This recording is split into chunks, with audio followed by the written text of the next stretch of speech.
अहंकार बड़ी बुरी चीज होती है और ये अहंकार ही है जो अमेरिका के राष्ट्रपति डोनाल्ड ट्रंप को ले डूबा है। अब आप कहेंगे अभी 6 महीने हुए हैं राष्ट्रपति बने, अभी 3.5 साल बाकी है, लेकिन उनका पानी प्रधानमंत्री नरेंद्र मोदी और रूस के राष्ट्रपति व्लादिमीर पुतिन ने उतार दिया है।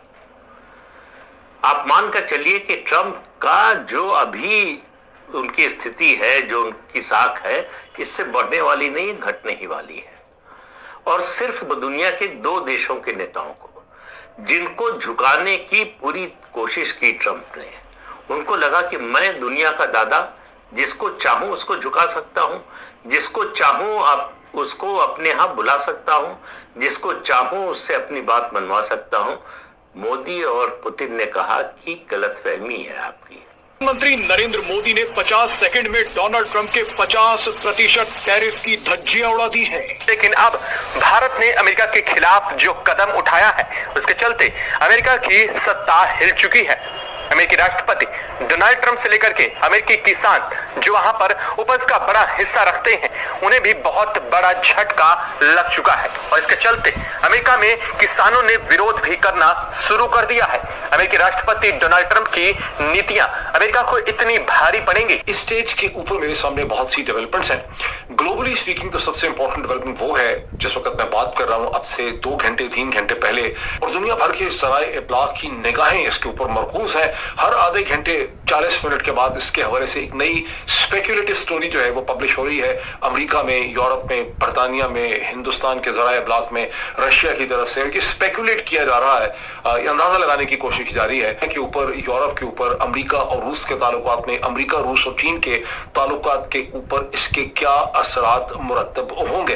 इस बात का अंदाजा अमेरिकी सीनेट को भी नहीं था, जिसके चलते अब व्हाइट हाउस से लेकर के अमेरिकी संसद तक में लगातार अमेरिकी राष्ट्रपति डोनाल्ड ट्रंप पर सवाल दागे जा रहे हैं, क्योंकि भारत ने बदला ही कुछ ऐसा लिया है। नाज़रीन, मौजूदा मंजरनामा ये है कि इंडियन वज़ीर-ए-आज़म नरेंद्र मोदी ने एक बार फिर सिंध बहाना और एकतरफा करार देते हुए उस पर नजरसानी की धमकी दी है। दिल्ली के लाल किले में एक तकरीब से खिताब करते हुए उनका कहना सिर्फ हिंदुस्तान और हिंदुस्तान के किसानों का है, ये अब और नहीं सहा जाएगा। अमेरिका को लग रहा था कि भारत उससे क्या ही बदला ले पाएगा, भारत जैसा देश उसके आगे चंद दिनों में घुटने टेक देगा। लेकिन भारत ने महज 7 दिनों के अंदर अमेरिका के ऊपर ऐसी कार्रवाई की है, जिसके चलते अब अमेरिका खुद घुटने टेकने को मजबूर हो उठा है। कल आपको बता दें कि सोयाबीन की खेप भारत ने ठुकरा दी है, या अमेरिका की तरफ से भेजी गई सोयाबीन की दर्जनों जहाज लदे हुए भारत के बंदरगाह पर पहुंचे। लेकिन बंदरगाह पर जब मुंबई, कांडला और विशाखापट्टनम बंदरगाह पर जैसे ही पहुंचते हैं, मालवाहक जहाजों को कहा गया टर्न अराउंड, भारत सोयाबीन की खेप। हम उन लोगों में नहीं है जो आपके दबाव में आकर दौड़े हुए आपके पास आ जाएंगे। 3 घंटे की बात हुई पुतिन से डोनाल्ड ट्रंप की। बातचीत से रात पहले उन्होंने धमकी दी थी कि अगर पुतिन सीज फायर के लिए, युद्ध रोकने के लिए नहीं माने तो हम भारत पर जो है एडिशनल पेनल्टी लगाएंगे। अब आप देखिए, बात हो रही है रूस और यूक्रेन युद्ध रुकवाने की, आप बात करने जा रहे हैं रूस के राष्ट्रपति पुतिन से। इसमें भारत पर पेनल्टी लगाने की कहां से बात आ गई? और उसका बहाना क्या बनाया? बहाना बनाया कि भारत रूस से तेल खरीद रहा है और उसकी वॉर मशीन को फंड कर रहा है।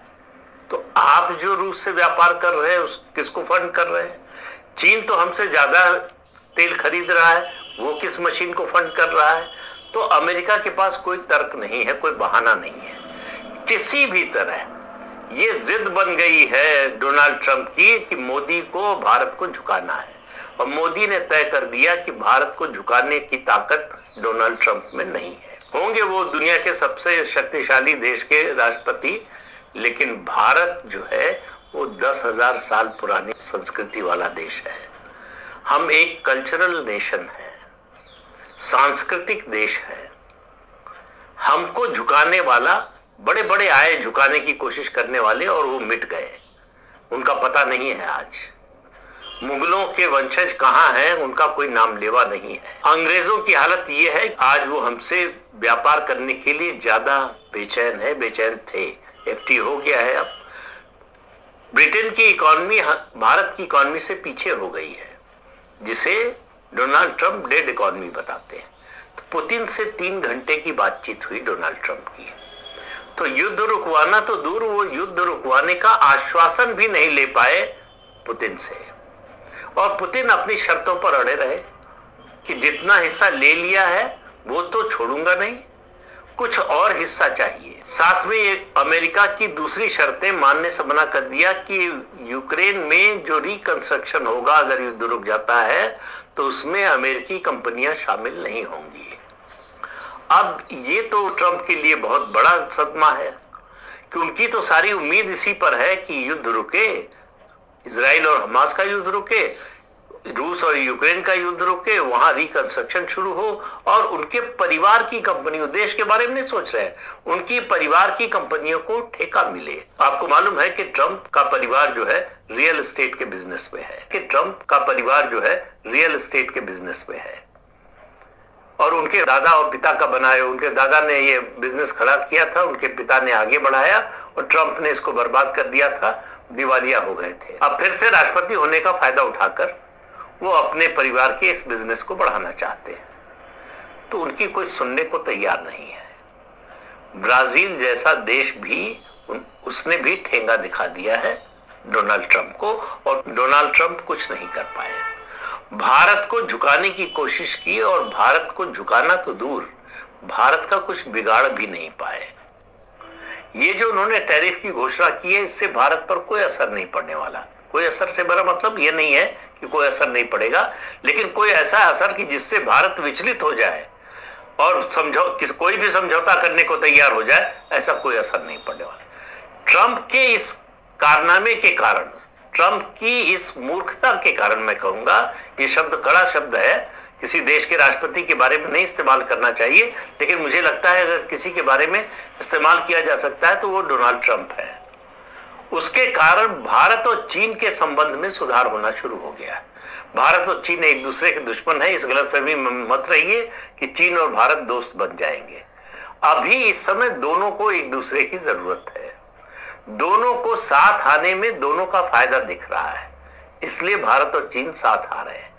चीन के विदेश मंत्री अभी आए थे भारत, वो हमारे विदेश मंत्री से भी मिले और प्रधानमंत्री से भी मिले, और भारत ने तो उसका उल्टा किया। भारत ने कहा कि रूस से हमारे संबंध और बेहतर होंगे। बातचीत ट्रंप से होने के बाद पुतिन ने दुनिया में किसी भी राष्ट्राध्यक्ष या शासनाध्यक्ष को फोन किया तो प्रधानमंत्री नरेंद्र मोदी को, उनको फोन करके ब्रीफ किया कि क्या बातचीत हुई।